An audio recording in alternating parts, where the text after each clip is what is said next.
Mary, the Mother of God, is a title that Mary was given by the early church. Everyone knew or accepted that Mary was the mother of Jesus. So for her to be given the title as Mother of God, it was really a theological statement saying who Jesus is. That Jesus is God. So that's what that's all about. Because at the time, in the 3rd and the 4th centuries, there were questions or disputes, church struggling to understand what it meant to have one person with two natures, both human and divine. And so there was a heresy going around that said, well, no, he's not really divine, but he is the Son of Mary. And the church said, no, he is divine, he is God. Mary is the Son of God. I read an interesting quote this week. Actually, you're going to be inundated with quotes here shortly, but one that I read that tied in with the feast. The author said, when a child is born, a mother is born.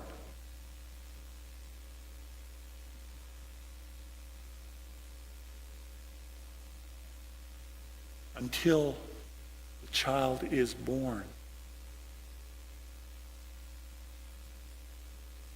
the woman does not take on full-fledged the role of a mother. But every time she gives birth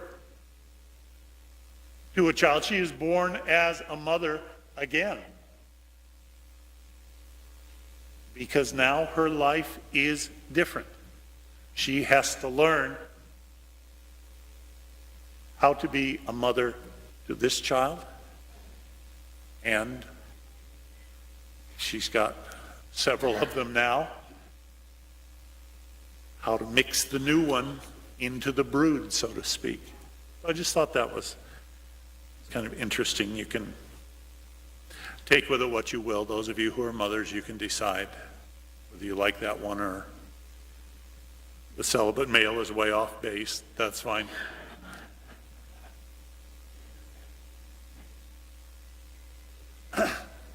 I was thinking, okay, here we are, New Year's Eve. And what's more traditional on New Year's Eve than us going home, and at midnight we all take our own little potatoes and drop them. I don't know. But of course, making New Year's resolutions. And came across something. It's called a New Year's resolution generator. And this thing is really fascinating. It's got 4 columns with 7 different possibilities in each column. One being the verb of what you're going to do, one being the object of that verb, one being the time frame that's involved, and the other kind of completing the thought. So just to give you an example, okay, I'll just go with the 5th choice in each of them. I resolve to quit saying it is what it is when complaining about karaoke. Okay. So, girls, I need your help, okay? So each of you hold up a number between 1 and 7. It doesn't matter which one. Okay? Go, show me.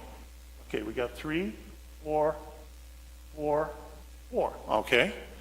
So I resolve to avoid quoting ABBA before Pilates. Okay, good. All right, let's try one more time. Okay, give me a different number. Hold them up so I can see them. 2552. Okay, we already did 5, so I'm gonna go with 6. Okay. I resolve to start freestyle rapping after rodeos. Okay. So there are lots of possibilities there.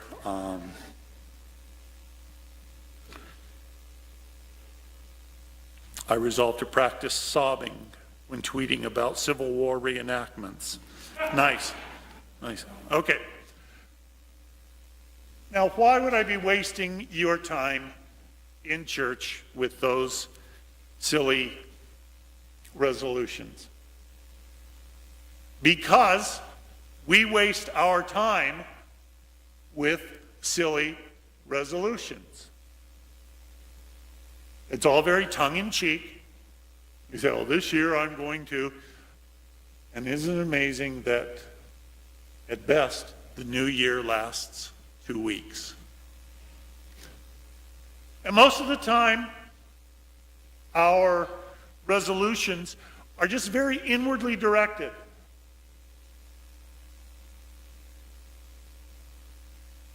It's rare that we say, this year I resolve to make more sandwiches for the homeless. No. We say, well, this year I'm going to join a gym and not go after the first week, but pay them anyway. So I thought, there's no way in the world that I can, in good conscience this year, stand up in front of you and tell you, this is what you should resolve. This is what your New Year's resolution should be. Because so many of you are in different places. And what I'm hoping is that with the guidance of the Holy Spirit, what I did was I went to my quotes bank. I collect all kinds of quotes. And I just selected several of them. And I'm just going to share those with you and just see if there's one or more that you find kind of speaks to you with what you're going through. And oh, I need to think about that a little bit more. Or it feels like there's something in that that's speaking to me. So I'm just kind of tossing it out there, and you will take from it what you will. I'm providing the box of candy. You choose the piece. So just in my quotes, this is from William McGill. The value of persistent prayer is not that God will hear us, but that we will finally hear God.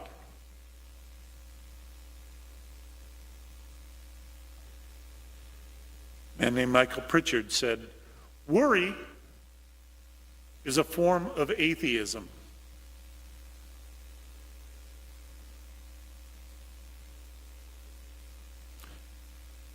We don't know who wrote this one.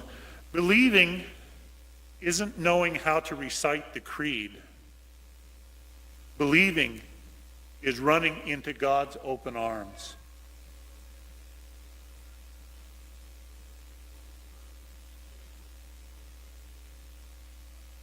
St. Teresa of the Little Flower said, God is nothing but mercy and love. Those of you who are struggling with an image of a harsh or judgmental or a picky God, God is nothing but mercy and love.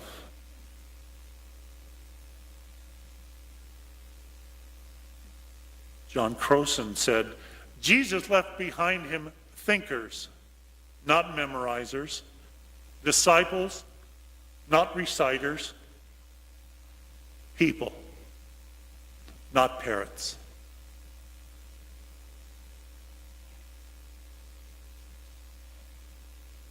St. Augustine said, God is not what you imagine or think you understand. If you understand God, you have failed. Ooh.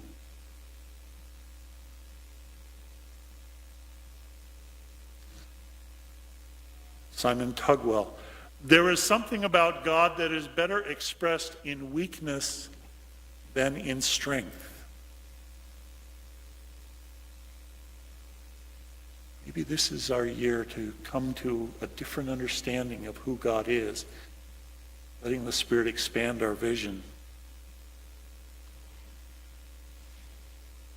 The great spiritual writer Thomas Merton wrote, "The beginning of love is to let those we love be perfectly themselves and not twist them to fit our own image. Otherwise, we love only the reflection of ourselves in them."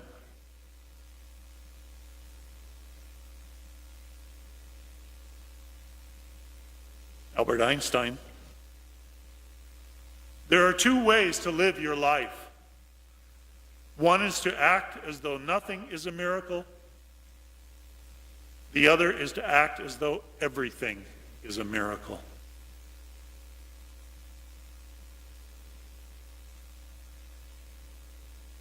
Pope Francis said, whenever we encounter another person in love, we learn something new about God.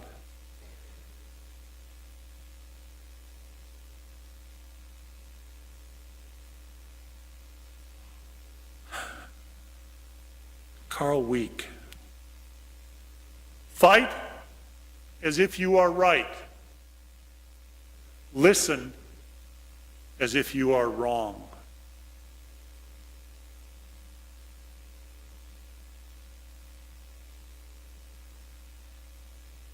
There's an old German proverb that's a good reminder. To change and to improve are two different things.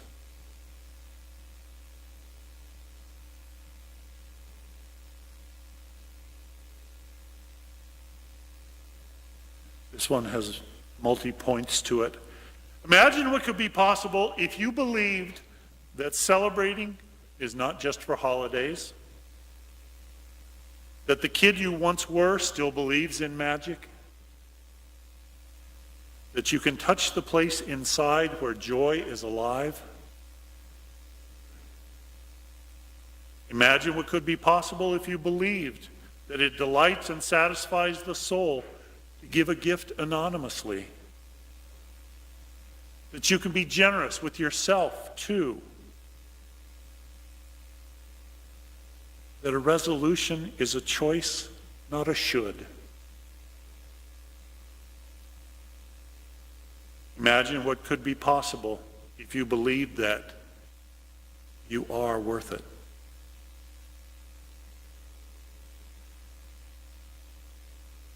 And then finally, and I hope this is one that as God's children, we can all take to heart. And if we need to be reminded of this, that this will be a good reminder. This is what Christopher Robin said to Pooh. Promise me you'll always remember. You're braver than you believe, and stronger than you seem, and smarter than you think.